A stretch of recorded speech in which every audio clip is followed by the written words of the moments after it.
Welcome to our Mary's Woods campus, where,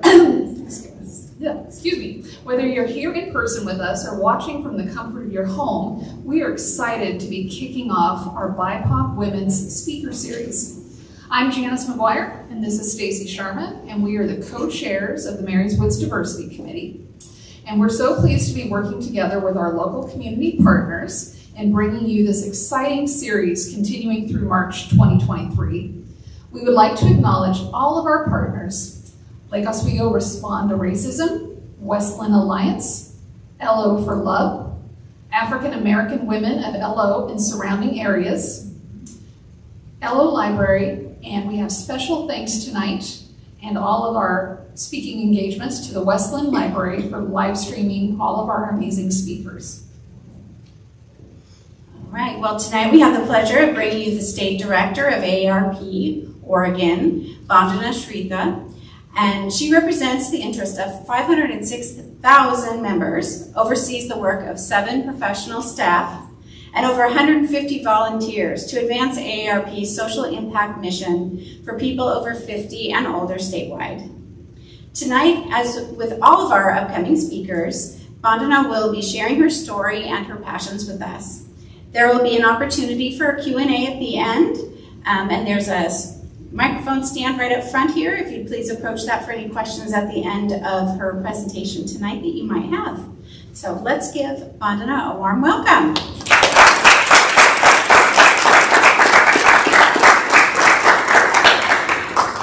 Hi everybody, can you hear me? I'll time myself.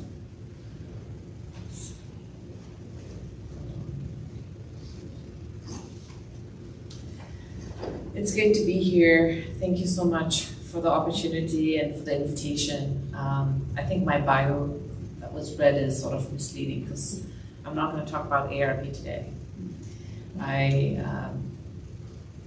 not going to talk about AARP. I'm going to talk about, thank you. I'm going to speak a little bit loudly so that you can all hear me. So I just want to start out and admit to you that I really actually struggled trying to get ready for today. I have my comments written down, so please excuse me if I'm, if you see myself reading here, but I struggled because when I sat down to think about what I was going to say, I drew a blank. I'm like, oh my gosh, what am I going to do? I really struggled this idea of answering the question, what's your story? We all have our stories, but I struggled when Janice and Stacy had reached out to me about this speaking opportunity a while back. I was really honored, honestly. I was in the first year of my job as a state director for AARP, and I'm like, I had just started to read Shonda Rhimes. I'm like, I'm gonna do what Shonda Rhimes said. I'm gonna say yes to a lot, new opportunities, and I'm going to, try to be comfortable with being uncomfortable and challenge myself. And also, when I learned about the work of putting this series together, that it's a coalition coming together, I was really impressed and I really appreciated the intent. So that spoke to me and kind of brought me to yes. But when I started to get ready to plan for the actual talk, I was like, oh my gosh, I don't know what I'm gonna do. It's not that, I do a lot of public speaking in my role, and as I'm a spokesperson for the organization, being the state director. But this just felt a little bit different because this is sort of outside of my everyday. I thought that this was different. And how do I answer that question of what is your story? I have to say that I do believe in stories. I'm a believer in the power of stories. I actually have a bachelor's degree, a double major in English and creative writing. Okay, it tells you I believe in stories. I actually went to graduate school to get an MFA in writing. So I believe in stories, but when I started thinking about it, I was thinking, and I did a little bit of reviewing different things, and I was thinking about what the Nigerian writer, I don't know how many of you are familiar with Her name is Chimamanda Ngozi Adichie. She's an amazing writer, and she has this amazing TED Talk where she talks about the danger of the single story. Okay, and obviously I'm just one person, and here I am being invited to be part of this, and I think that was part of what was giving me a little bit of anxiety, because many people of color and BIPOC communities have to contend with this idea of a single story, the single story phenomena, as if there's just this one story, what it means to be brown or black, what it means to be a person of color in this community, in this country. So while I was honored to be invited to speak, I was feeling the weight of the responsibility of being the, BIPOC speaker, woman speaker. I was like, honestly, that's how I was feeling. But I have the privilege of having, really smart people in my life, and I talk to them, and they're like, well, hey, just have some perspective. It's a series. It's not, you're not telling the story. So I'm so glad that it is a series that you'll be hearing many voices. I think that is really, really important. Because there are diverse experiences of what it means to be a person of color in our communities, what our communities are experiencing. And I'm glad to be here, and I think because I got some reassurance from this, I actually took permission from this to do what I'm going to do today, which is to do Talk Story. Like I said, I'm not talking about AARP today. I talk about AARP a lot. I talk about our policies. If we have time, which I hope we will at the end, you can ask me about AARP, and I will tell you about AARP and what we're doing and why you should be very, very interested in our work, because it's about our future. But today I'm going to truly share my story, and actually I'm going to talk more about my mother and how her life, gave me the lessons and grounds me and gives me the passions and basically influences everything about how I show up every day. So also, I just want to let you know, I told Stacy and Janice that it also feels right today, even though this is very different from what I usually do, this kind of talk. Also because it's the 2nd anniversary of my mother's death. It's the day of her death. She was 81. She died on this day, on October 13th in Kathmandu, and I feel like this is right, to honor her and to remember her with you in my skin today. So thank you for giving me that chance. So I'm going to start tell you about, once upon a time. I was born in Nepal, in Kathmandu, which is the capital city of Nepal. I don't know how many of you know where Nepal is. It's the mountainous country between India and China. When I first came, people had no idea where that country was. I was asked all sorts of things, so I always say, no shame. But I was born in Nepal, and I was the youngest of 3 kids in my little nuclear family. My dad was a pilot, and my mother was a scientist by education.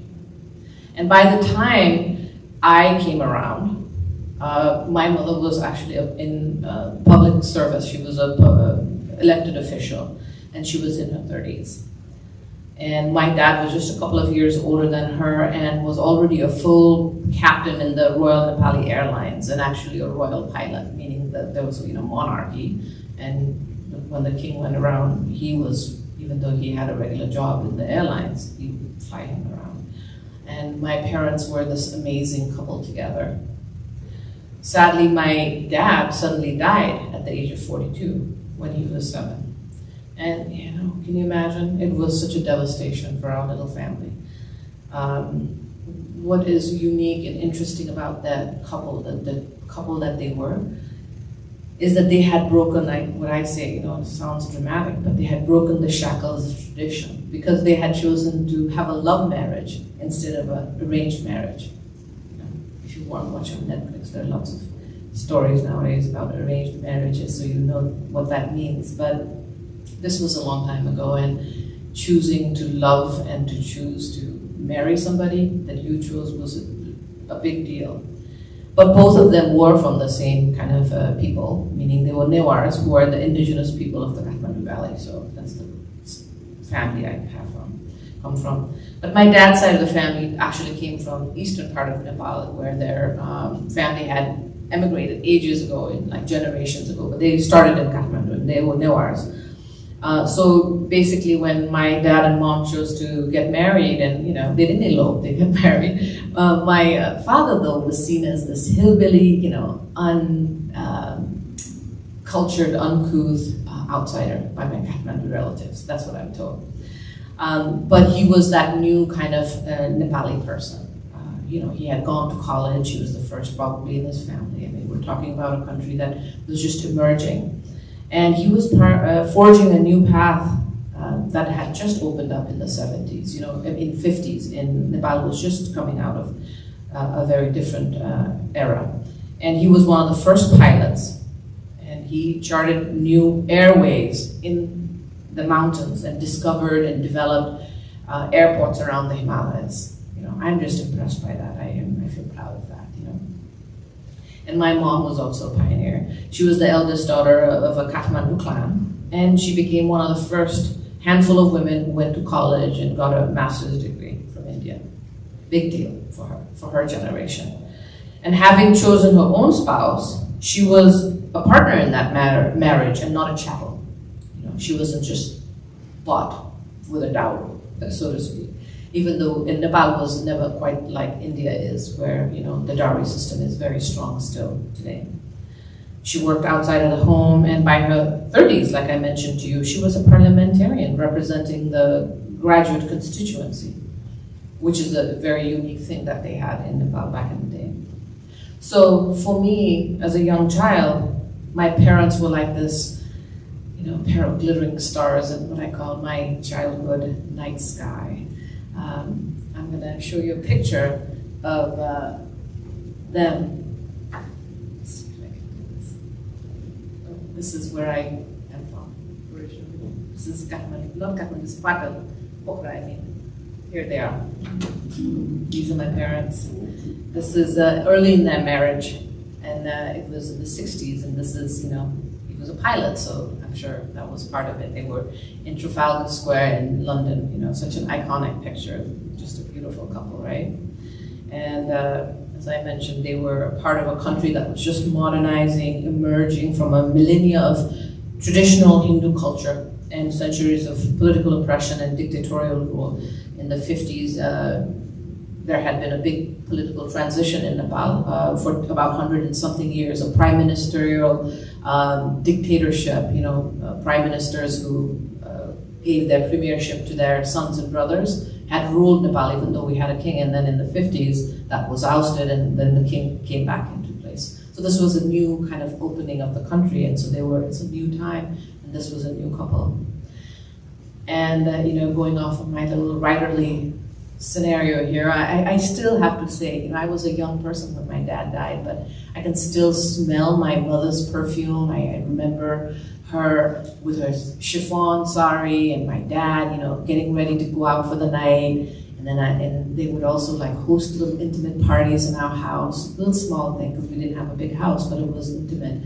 And I'd sneak down and look at the adults, and so I was a child who was growing up in a really rock solid family of love, and a lot of privilege for me, right? But as I said, that all came crashing down when I was 7 and my father died.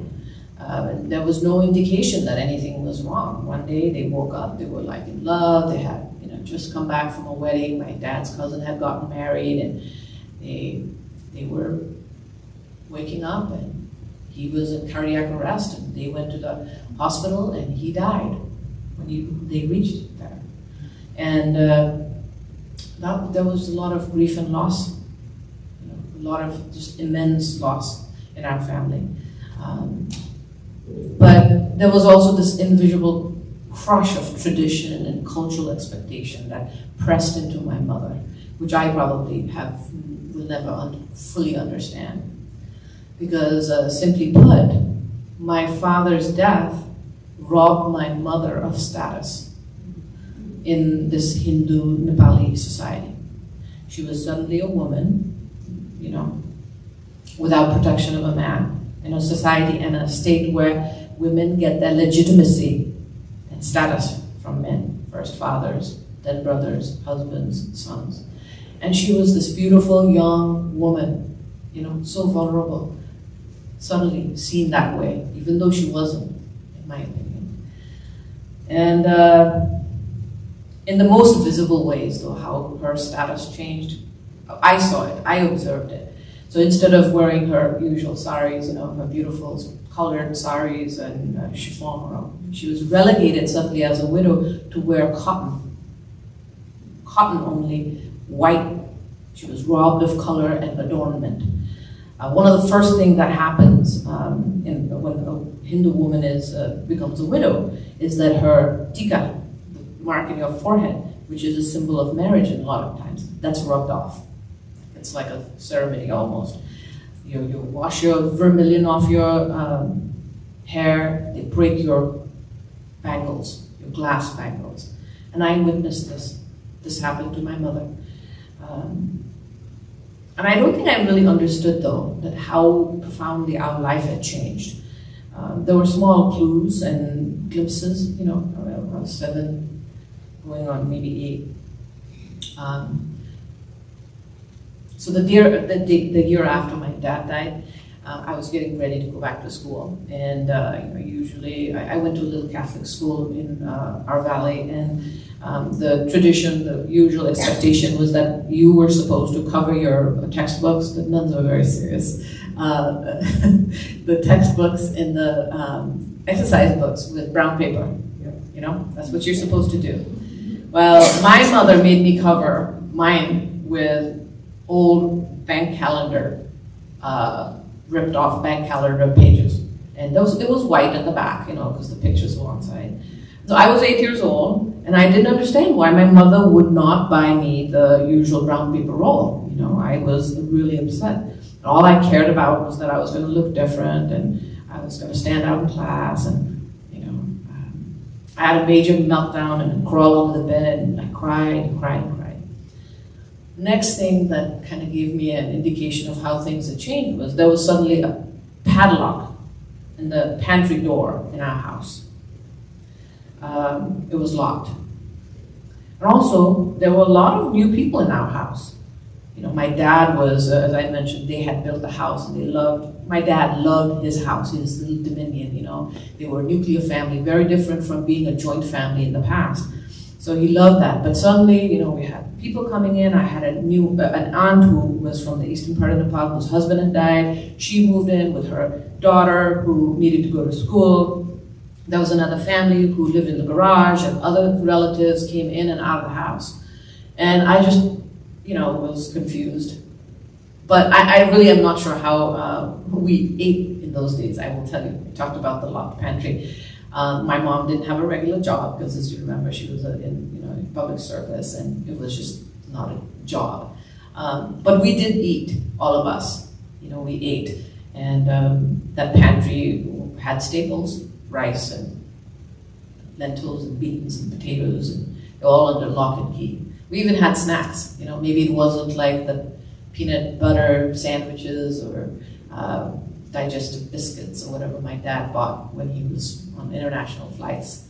But we had fresh boiled potatoes, young corn. Now it's called edamame, but we had young soybean. I just loved that. We had old corn, we had flattened rice, whatever, we had snacks. We weren't going hungry, all of us. But here was another indication of how our life had changed. One day, 2 of my classmates came to visit me. They were not my usual friends, but they came, and you know, we played, and they got some snacks that we were eating, which was roasted soybeans and corn, and then they left. And roasted corn and soybean is sort of a traditional rural food, you know, that farmers eat. It gives you a lot of calories to work hard. And you know, that's what we had, and I had gotten used to it, and I loved it because I had a lot of rural people in my family from eastern part of Nepal. When I went back to school, there was a lot of like snickering and, you know, talking and all that stuff. Finally figured out, one of my friends came up to me and said, "Hey, these 2 girls who came and visited with you, guess what they're saying? They're saying they came to your house and you gave them peasant food and the plates were broken." It was was peasant food and it was broken. It was sort of an interesting observation, right? Because my mom had started off in a very well-off family for her in that time. She was able to go to school and have the support to go to college, and though she had chosen her own husband, she was not cast out by her family. In fact, my grandparents really loved my dad and didn't approve that he was a hillbilly, that he didn't have like a clan in Kathmandu, but you know, they really supported their only daughter forging a new life in this new time. It was great. But then at 37, you know, suddenly my mother's life that she had planned disappeared, and she was left standing by herself. And but I will say she was courageous, brave, persistent, resilient, and indomitable. And when my dad died, she observed the traditional year of mourning, which is traditional and usual. I don't remember her smiling for 2 years. None of the photos that we have from that time, we didn't have a lot of photos from that time, because when my dad was around, we have a lot of photos. We don't have photos of after my dad's death, but I do have a few, and she's not smiling. And I don't even remember her voice from that time very much.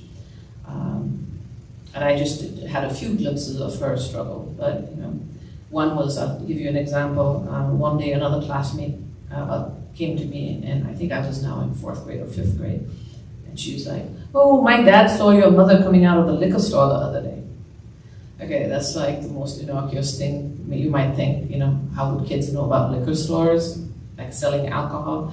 But it was, you know, I don't know if it translates what it actually implies, but it was devastating what one could read into that. It was horrible because it was casting doubt on my mother's character, you know, this widowed, unsupported woman hanging out there, going and like drinking or whatever it was. It was horrible. And was that the only thing that happened to my mother? Probably not. You know, there are lots of other things. I'll just kind of tell you some of the things I do know. I'm not going to go into detail. People tried to intimidate her, take advantage of her financially. They tried to cast doubts about her virtue, smear her name, tried to undermine her politically, and, you know, tried to ruin her. That's what they tried to do. But what is most important to me and what I understand now is that even when she was at the very rock bottom, she was helping others. You know, other broken people, people who were rejected by others, people who were struggling, who didn't have jobs, money, or status. She housed them, she fed them, and helped them rebuild their lives. And in turn, they helped rebuild hers. They gave her strength and gave her community. She helped people's kids go to school, graduate from college, find spouses, find jobs. And, you know, while she was doing that, those 2-3 years, she gained her purpose again and started getting back into the world and public service. And she ultimately became the president of Nepal Women's Organization, and this was like a cabinet level position in Nepal at that time. It was not a non-profit organization like it is here. And she used to tell me about how she won that position. She had to go and do a campaign, and she campaigned in all 75 districts of the country. And these were places, she went everywhere. These were places that were very rural, without roadheads, where there were no roads, so she would be walking for days, traversing mountains and hills and valleys and streams, on horseback, on foot, and she went to meet and talk with women in their villages in all corners of the land, listening and learning about their needs and hearing their stories. So my mother, a relatively privileged woman from a well-established family, she broke rules and suffered for it. She became an amazing advocate for marginalized women. She fought for women's rights, and she fought to build economic opportunities for the most disenfranchised women, widows, women at the fringes of the caste system, and others who had fallen by the wayside. She built women's skill building centers in 50 districts and provided skill trainings to women so they could learn to make a living, and helped to start the small handicraft industry in Nepal so that people could gain self-sufficiency, agency, and self-determination. And many, many years afterwards, after I graduated from college, you know, I did the usual thing, went on a trek in my own, at that time in my own country, with some friends, and went to this place called Dolpa, which is in the very frontier western part of that in the country. And my mom told me, hey, look this woman up when you get there. And so I did. I looked her up. I walked 3 hours from the most scary airport in the world, probably the most scary airport. It's like you fly in and it just stops. If you don't stop, it just goes into the crevasse. I found this woman, and I found that she was a businesswoman and a really respected member of this community. And this is western rural frontier Nepal, where men are the leaders and the heads of homes and communities. And this woman treated us to a really amazing feast, and and she talked about my mother and how they worked to build a skills center in their district, and how working in these issues with my mother and other women just transformed her life and her trajectory and her, where she was and how she showed up. So I'll tell you another story of when I was 15. This is my story. I was 15, I was in 9th grade, and I was really sick. I had seizures, horrible seizures. And I missed about 2/4 of, 3/4, whatever it is. I missed a lot of school because I couldn't go to school. I had seizures, and it was a terrible, terrible time. I was really scared, and I could feel it coming, kind of thing. Nobody could figure out what was going on because Nepal didn't have very good medical infrastructure. But my mom got her, druthers together and took me to India, and we saw a neurologist, neuroscientist type guy who did an MRI and figured it out, whatever it was, and I came up with a, medicine regimen, and we came back to Kathmandu, but before we left, my doctor's like, well, you can come back after a year if the seizures haven't stopped, but she probably shouldn't be driving ever. You should probably be super careful because she might have seizures. That's really dangerous. So I was devastated, but after a year, my seizures stopped, and so did I. I stopped the medication. We never went back to the doctor, and we just didn't talk about it. And I, didn't even think about driving. But one day I found that my mom had bought a 70cc Honda scooter, and it just showed up in our house. And it's revolutionary that women should drive a scooter. I don't think there was another scooter driver or a motorcycle driver in Nepal, in the valley at that time. And so I started driving this little scooter everywhere. I gave rides to my friends and went to the library, a 15, 16-year-old. I explored every nook and cranny of that little old town, and I visited some far places in the valley. It's a small valley. I also raced motorcycles driven by boys who wanted to intimidate me, and then I won the races with my little 70cc versus their 1000cc or 250cc, and they hated it. And I took a lot of verbal abuse because of it. They called me names and really disparaging things like, "Oh, you're like a boy, and you're giving rides to all your girlfriends." That's where I learned about prejudice of a different kind and how to stand up to police. And many, many years later, my mother told me that, after the doctor's prognosis, she had seen me shrink and give up on something that she thought was really important for me. Not only the freedom of movement, but my confidence. And she said, she wanted me to get out of the stupor of false limitations and open my eyes. And I did, and she helped me with that. So in 1990, there was another big change in Nepal. The hereditary monarchy fell, and a multi-party democracy was established. And this was a real triumph for Nepali people. Hundreds of people had been martyred to get the king to step down and hand over the reins to the people, because his family had held a stranglehold on the country for a long time. I can't remember how many decades, but decades, since the 50s. And this meant, though, that my mother's life was again changing, because this time she was on the other side of history. She had spent last 15 years in public service in the old system, in the old party, a one-party system with limited democracy, which was an absolute monarchy. Her work was true, and what she did and accomplished was amazing, but the system under which she had adapted to work and where she triumphed was a corrupted system that harmed people. And with the people's movement, her position, her body of work that she had built was entirely eradicated. And so was the Nepali Women's Organization, and that was dissolved along with the government.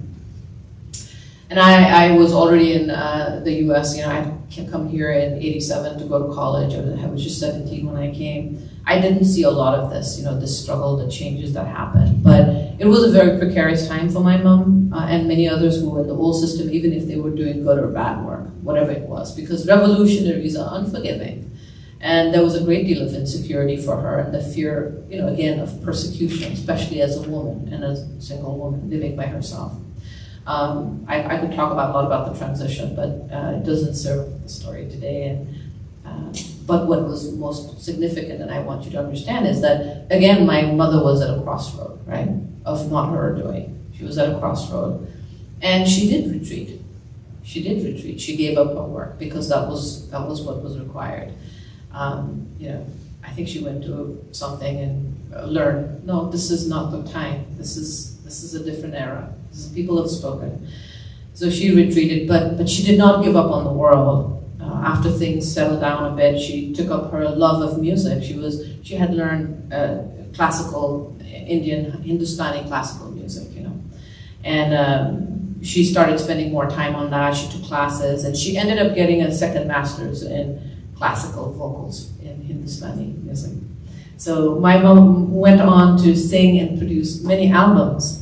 She became a patron of the arts of sorts and ended up being a volunteer president of the oldest independent music school in Kathmandu. And when she stated, the reason was when she started taking classes, she met a lot of musicians and teachers, and she saw that, witnessed that plight, how poorly they were paid, the terrible state of the schools, the instruments, the lack thereof. They didn't have a building, and they couldn't pay their teachers. She worked to rebuild that institution and its economic viability. She worked with her fellow teachers, with students, with musicians. She organized concerts. They have regular festivals that featured artists, emerging and veterans, and she set up scholarships and helped people. So there is a building now. There's a school, has a building. They have regular monthly concerts. I can see it on Facebook. And they also have scholarships. So all throughout my life, I saw my mother remaking herself and finding new purpose and continuously building and giving what she had to offer to the service to community that she was part of. When she found she was standing alone, she found a way to learn, to give, and in turn, she got back. In August of 2020, my two siblings and I went to Jaipur in India for my mother's heart valve procedure. She had congestive heart failure. She lived with that for many years.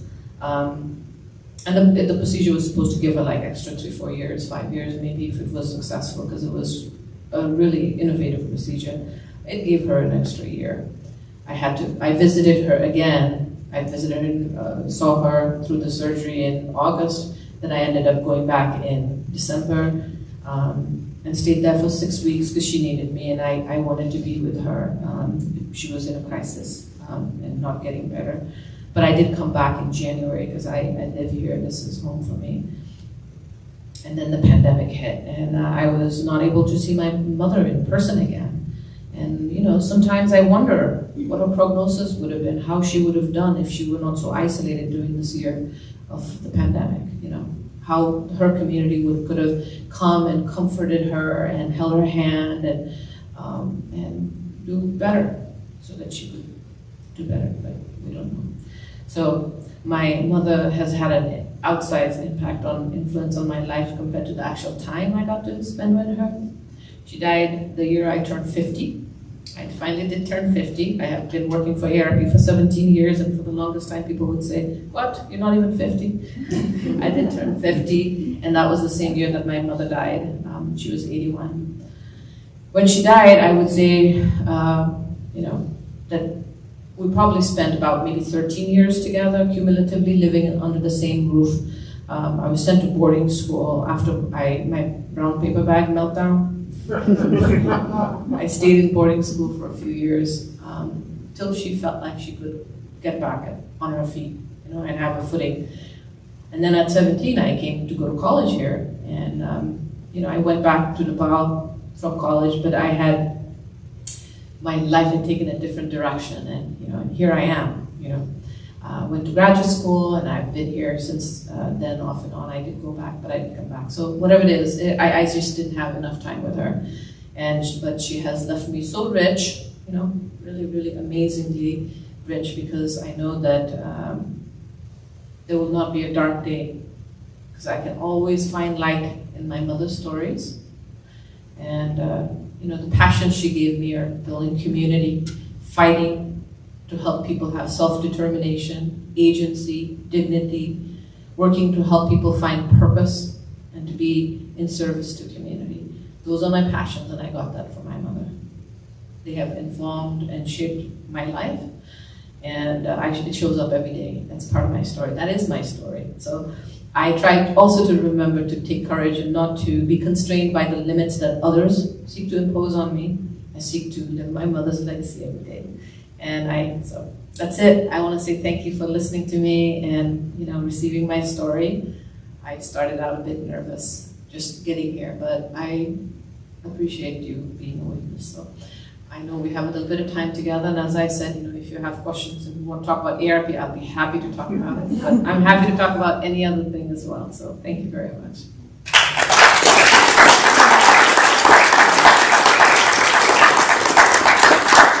Did you want to show us your other slides? Oh my God, I didn't show any of my other slides. I got so excited that, here's my mom and dad. Here's when she was doing her campaigning, and you'll see the difference between her here and here. This is just, maybe a little time, not a lot of time in between. You see she doesn't have any adornments. You see the difference? But she is in front of people and talking. And there she is after one of her victories. This is wearing her malas and being celebrated. That's me when I was 12. Maybe I was 13, I can't remember. That's my mom. Yeah. That's us when I went back in December in 2019. And this was before she died. She actually looks much better here than how she looked at the end, but this is her. So that's my mom. I'll leave it here. What was your mother's name? Say that again. What was your mother's name? I know I didn't. I noticed I didn't say it. Her name was Indira. And actually, she was named after Indira Gandhi. Yeah. So her dad was in Allahabad. This is the story. Who knows if it's not true or not? Because sometimes you tell stories and you don't know if it's true. It really is, because we have family myths, right? But the idea was that Nehru, who was leading the Indian freedom fight, had a daughter named Indira, and their home was in Allahabad, where my grandfather and his brothers had gone to go to school, and that's where they got interest in revolution and change and all that stuff. And supposedly, he was so enamored by the idea of Indira Gandhi. At that time, she was Indira Nehru, and so that's the story that she got her name from that. Any other questions? Your mother clearly had so many strengths. Which do you think was her biggest strength and one that she passed along to you? I think just being tenacious, being tenacious and just coming back up is like one of those boxing things you can put down. At least I'd like to think that. I really have been very privileged. I don't think I've had the kind of challenges that she has had or others have had. And she was a tenacious woman. She told me, you do the needful. It doesn't have to be perfect. You do what you can, and you try to do the best, and you move on. And so that's what I would say.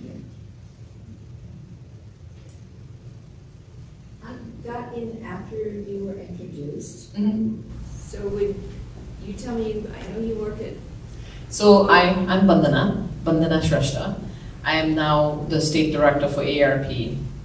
So I've been there for a long time, and I've worked at AARP for 17 years. It'll be at the end of the year. But I assumed the state directorship just about over a year ago, after having been a community engagement director for a long time. So that's why I was saying, I was having my Shonda Rhimes moment, because it was a big change, and I was like, okay, I'm going to challenge myself.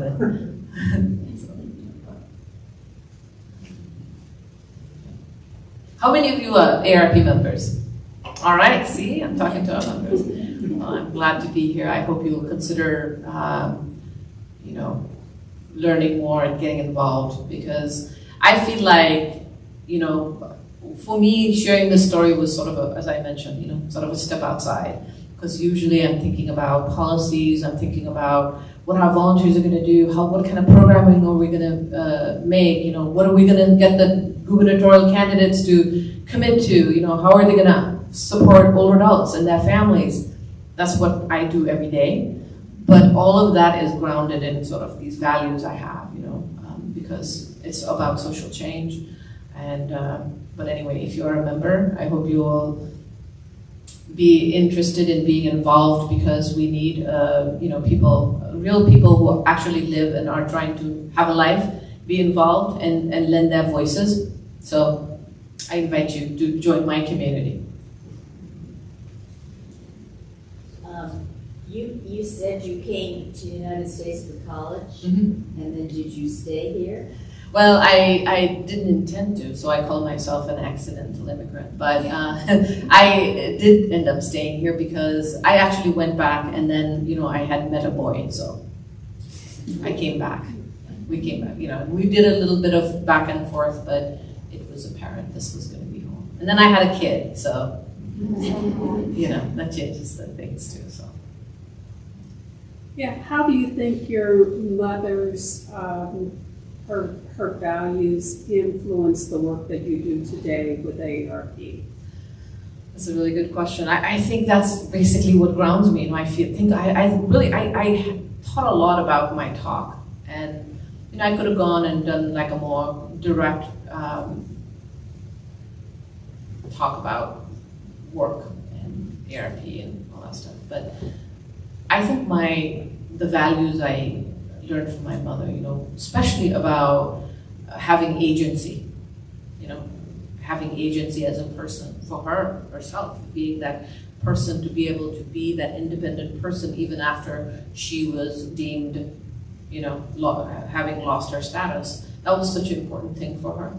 And in my work at AARP, I really feel like it's about giving and empowering and enabling people to have agency, to have self-determination. That's what the work is. I know I feel like, oh my gosh, I really believe in the mission, because it really is true. That's the work of AARP. It's about being able to give people, actually I'll tell you what our actual purpose statement is. Our purpose statement is, and this is a recent purpose statement, this is not what it was. And when I started in 2005, it was the power to make it better. And I really like the power to make it better. That was our mission, sort of our tagline. I was like, oh my gosh, I believe in the power to make it better. I believe that people should have a hand in making things better for themselves and their world. But now our purpose statement is we empower people to choose how they live as they age. So it's about choice, to have agency. It's like people should be able to have dignity and purpose and meaning in their lives. And I feel like my mom's life is about that. She did that for herself, she fought for it, and she did that for others, all those people she helped, her family, the straight, other people who came to her door. So I really feel that there's a thread for me. And, I've been in this organization for a long time, but even in previous work, I was very grounded in the kind of organization I worked for. But yeah, having agency, having self-determination, and having a hand at crafting the life we want for ourselves and our community, I truly believe that. I feel like this, I am allowed to do that work, so I am fortunate.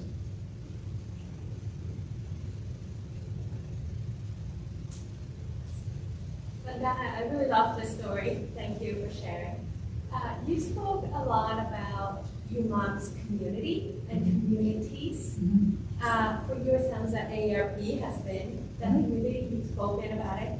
In that sense, what other communities do you feel an agency in? As an immigrant, BIPOC, a leader? Oh yeah, right? In our community.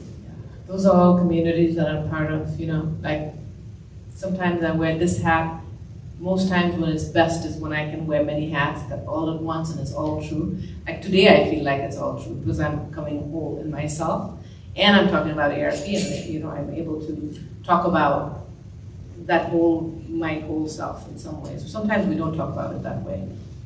But yeah, I have, the communities I identify, I truly, believe that, in getting ready for this, I'll give you some insights. In getting ready for this, I thought a lot, and I thought about lots of different things. One of the things I read was, because I went to did my MFA, I actually read an old poem that I love a great deal, and it's a poem by Walt Whitman. And in the first, I really, truly love his first verse, or first, whatever it is called. What is it called? The first poem in that series. Oh my gosh, I can't speak. Hold on. And it's being broadcast. Too bad.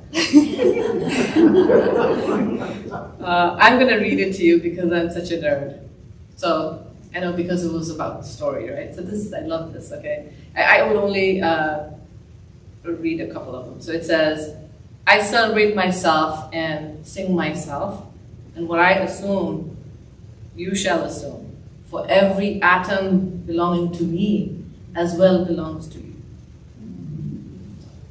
That was one of the things. I'll tell you another poem I read, also in the Song of Myself, which is what also gave me that analysis paralysis. This is a very, very famous few lines from Walt Whitman where he talks about, but I'll read the whole poem and you can tell me what you think that I got caught up in, okay? So, the past and the present, this is number 51. The past and present wilt, I have filled them, emptied them, and proceed to fill my next fold of the future. Listener, up there, what have you to confide to me? Look at my face while I stuff the saddle of evening. Talk honestly, no one hears you, and honestly, and I only stay a minute longer. Do I contradict myself? Very well then. I contradict myself. I'm large. I contain multitudes. I can concentrate toward them that are nigh. I wait on the door slab. Who has done his day's work? Who will soonest be through with his supper? Who wishes to walk with me? Will you speak before I'm gone? Will you prove already too late? So which stanza do you think, which little line do you think I got hung up on, or I was thinking about? It was the one that said, do I contradict myself? Very well that I contradict myself. I am large, I contain multitudes. I think I would like to be able to say that. We can't always say it, and that's the whole thing about the story, about the single story stuff. It's not quite exactly the thread you can't pull. But in some ways, going back to what the question you asked about, what communities do I identify with or I'm part of? I do identify with certain things because sometimes this is how people see me in the world. I have community at work. I have community through family, through my origin, national origin. But I also really, truly would like to be at a place where we are truly one with each other, where we have compassion and love for each other and we see our full humanity, I guess. Sounds very wonderful. I would like to think that, but we'll see, So. Any other questions from me? Just out of curiosity, is there a community of Nepali people? Nepali? Yeah, there are. There's a big community of Nepali people. I can't say that I'm not like a very active member. It's very culturally specific, I have found community in other places as well, like I'm, in the AAPI community, I identify very strongly in a larger, more Pan-Asian, not necessarily just that one nationality, And I'm part of the larger kind of BIPOC community. have a great deal of not sympathy, but I am part of that community, and I am an ally. Not only an ally, I am part of it. So anyway, anything else? Yeah, what does NAACP, not NAACP, but AARP do to encourage agency and disenfranchised memberships within your organization? A lot of our work is about how people can have choice as they age, right? All of our work is about how people. So one of the things we do is really look at and try to advocate to make sure that policies that are made at the very macro level, that policies are just and equitable, and that that we are able that investments and policies serve the most marginalized, right? So and at every level. We also have programming and strategies aligned with really trying to reach what we call different audiences. People who maybe don't see themselves. We are working hard to make sure that we are recruiting volunteers who look like the communities where we want to make sure people understand and have the tools that we have to offer. Like I was just talking to Sarah about some of the issues that we work on, like caregiving, like brain health. We work on fraud prevention. We work on caregiving. I said caregiving already. Livable communities, and the way we seek to really empower is through collaboration with other organizations who have maybe more direct work with a particular constituency. We do funding of groups, but we also simply work to make sure that we are doing outreach and being more targeted now. So like, for instance, we support the Preserve Coalition. I don't know if you know about the Preserve Coalition. Do you know about the Preserve Coalition? It's a all African American brain health coalition, people working to, inform African American communities about brain health and dementia and prevention. So we do, we have volunteers who work there, who offer their volunteer service. We are a sponsor, we promote the event, and we have speakers who might go in, like I'm going to go and speak to them. So I hope that gives us. Thank you.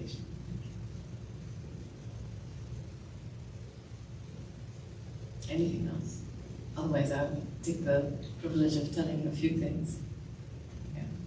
So one of the things I'm really excited about right now is, it's a big election year and there's a lot of noise, but it's a really important time for us to make sure that our leaders and our decision makers are thinking about aging and older adults. So we have a great website. I'm going to encourage you to check it out. If you go to aarp.org/or,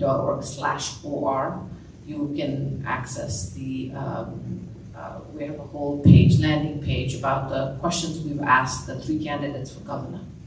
So I hope you'll go and check it out. We ask questions about age discrimination. We ask questions about caregiving. We ask a question about making our state an age-friendly state. And then we ask a question about prescription drugs. So and we know these issues, and we have lifted them up as the most important issues because we've done a lot of surveys and we sort of figured out that this is it. That's what the population, our particular people 50 plus and their families care about, and we have a unique voice to raise. It's really important. So do check it out. There's also a policy paper. You can, if you're interested in it, you can check it out. We also have a really great landing page. If you just go to aarp.org/local.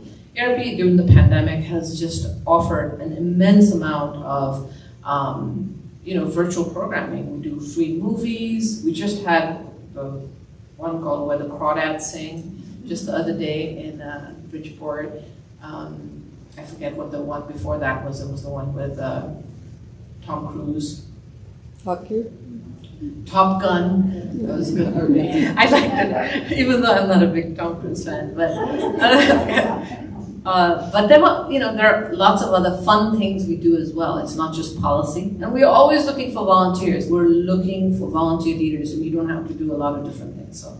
So we as was mentioned before in the introduction, we're a very small team of, like, when we're fully staffed, we're 7. And we get our work done through volunteers. And our members, a lot of you are members, are sort of, there's a whole engagement ladder. You're a member, well, I invite you to join the next step, which is to become a volunteer and lend your voice, lend your skills and talents, and help us do the work better, because there's always a better way to do it, and I invite you to do that. So, and I really thank you for listening to me, because this felt very safe. I really appreciate it. I know you have a question. Okay, fine. No, it's not a question. I wanted to do a shout out for one of your programs that Amy and I did this summer. Oh, good. And that was, and I can't remember what you called, something about walkabout in the neighborhood. Oh, neighbor walks? Oh, Neighborhood God. walks. Don't you love that? So both of us are new to Portland, relatively new.